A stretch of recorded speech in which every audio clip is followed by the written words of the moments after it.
तैयार रहिए। स्टार्ट। अपीलार्थी वादी बंधक संपत्ति का उत्तरवर्ती क्रेता था, जिससे पुरोबंध यानी जप्ती अज्ञप्ति के तहत बंधक संपत्ति का कब्जा वापस ले लिया गया था, जबकि वाद में उसे पक्षकार नहीं बनाया गया था। स्टॉप।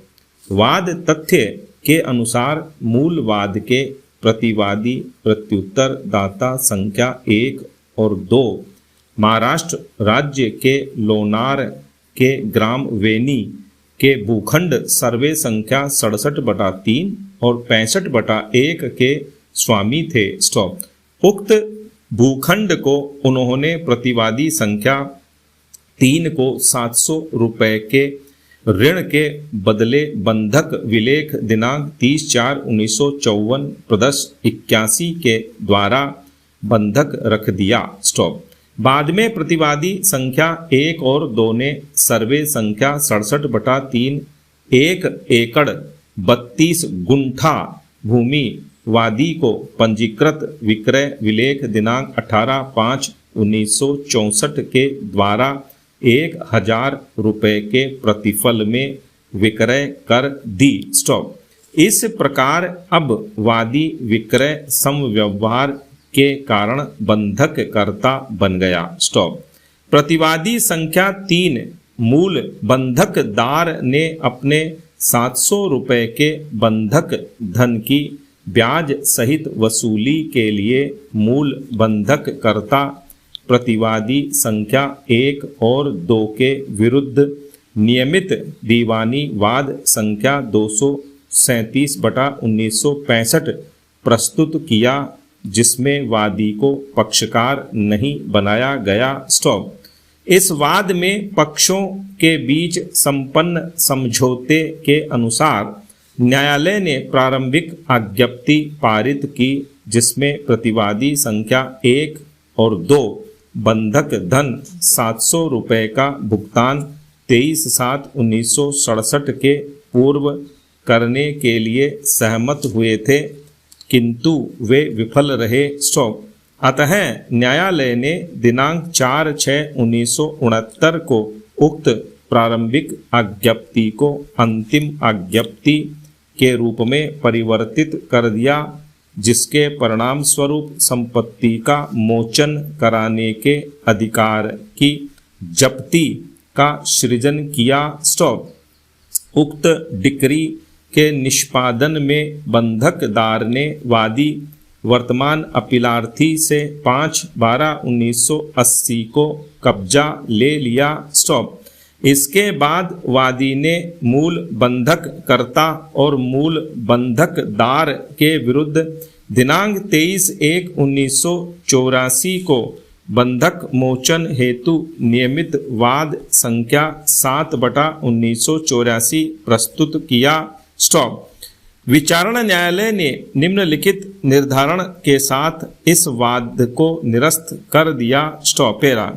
प्रथम, वाद यद्यपि परिसीमा के भीतर है, क्योंकि विमोचन की अवधि 30 वर्ष होती है, जो 30/4/1984 को पूर्ण होगी, और वाद 23/1/1984 को प्रस्तुत किए जाने के कारण वह परिसीमा काल के भीतर है। फिर भी अन्य निर्धारणों पर वाद निरस्त किया जाता है। स्टॉप। द्वितीय, वादी ने संपत्ति को क्रय किया है और न कि बंधक विमोचन अधिकार को। तृतीय, वादी ने निष्पादक न्यायालय के समक्ष आज्ञप्ति के निष्पादन पर स्थगन हेतु एक आवेदन प्रस्तुत किया था, जो प्रांग न्याय के रूप में लागू नहीं होगा।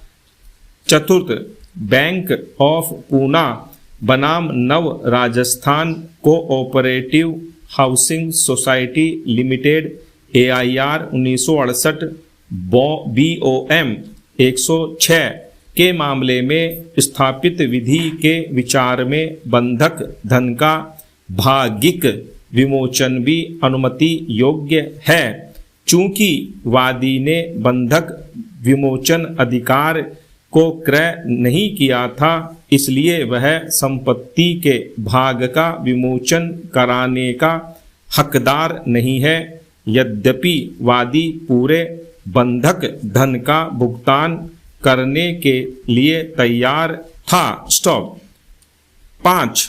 चूंकि विमोचन का अधिकार और पुरोबंध जप्ती का अधिकार सह अस्तित्ववान होते हैं, इसलिए जैसे ही पुरोबंध के लिए कोई आज्ञप्ति पारित की जाती है, विमोचन का अधिकार समाप्त हो जाता है। स्टॉप। पैरा।